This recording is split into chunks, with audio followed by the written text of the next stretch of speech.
Dimanche 19 janvier 2025, le Dieu passionné et compatissant. Merci de nous retrouver sur votre chaîne L'Aventure dans la Parole.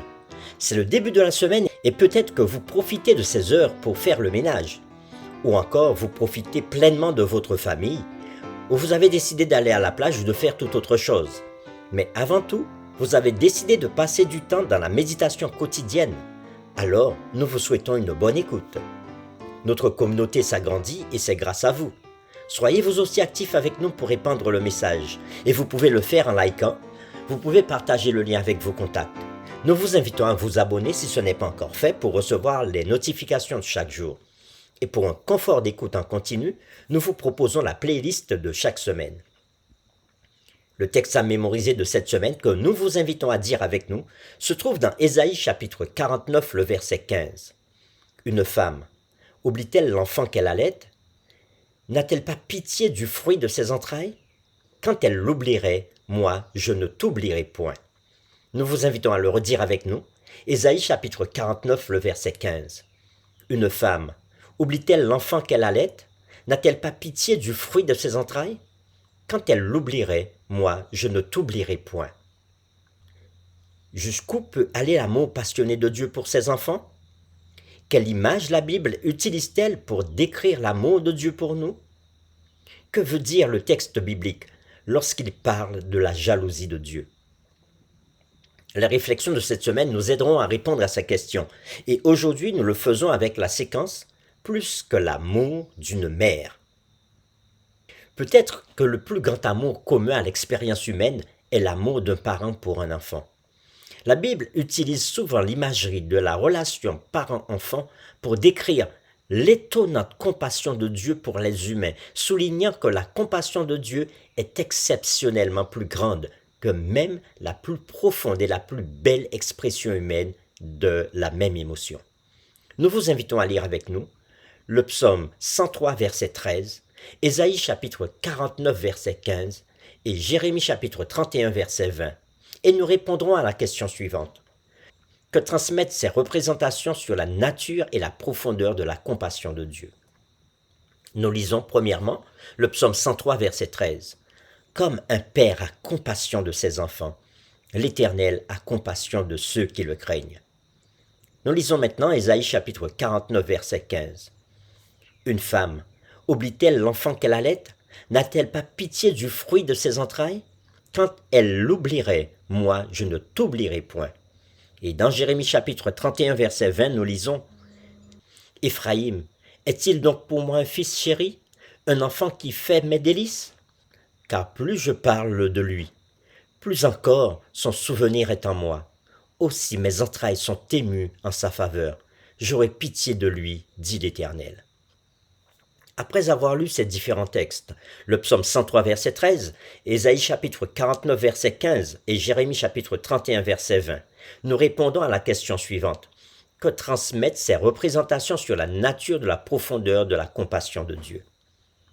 Selon ces textes, Dieu se rapporte à nous comme à ses enfants bien-aimés, nous aimant comme un bon père ou une bonne mère aime leurs enfants. Cependant, comme l'explique Ésaïe chapitre 49 verset 15, même une mère humaine peut oublier l'enfant qu'elle allait ou ne pas avoir pitié du fruit de ses entrailles.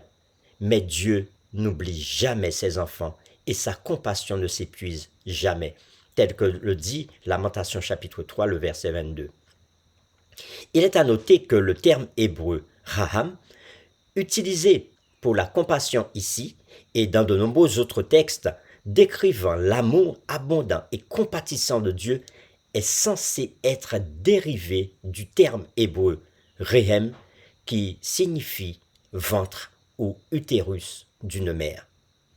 Et ainsi, comme l'ont noté les érudits, la compassion de Dieu est un amour semblable à un amour maternel.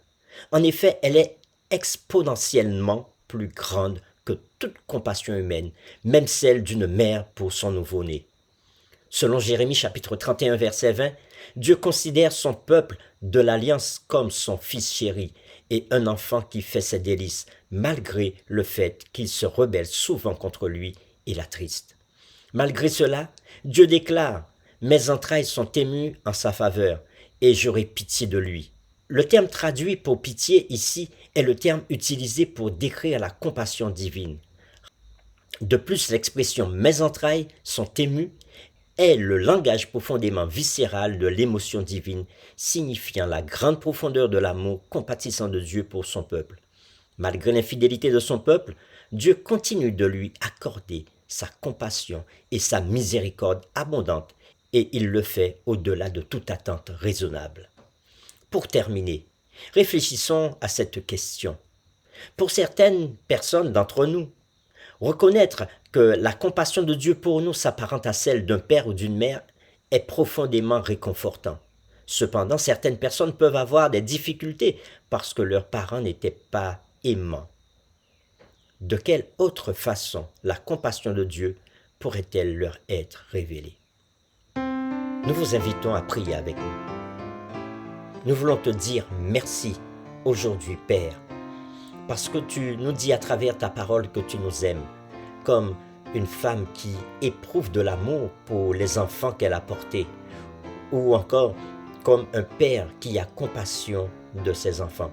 Et tu nous dis que ton amour est encore plus grand que l'amour des parents, parce qu'à travers ton amour, nous pouvons être réconfortés, et ton amour demeure à jamais, de toute éternité pour nous. Alors Seigneur, nous voulons te dire infiniment merci de nous aimer autant.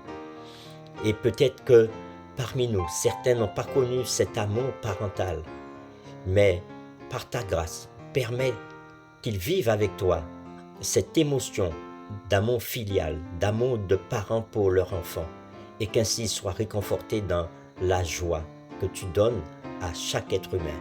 Nous t'avons prié au nom de Jésus. Amen.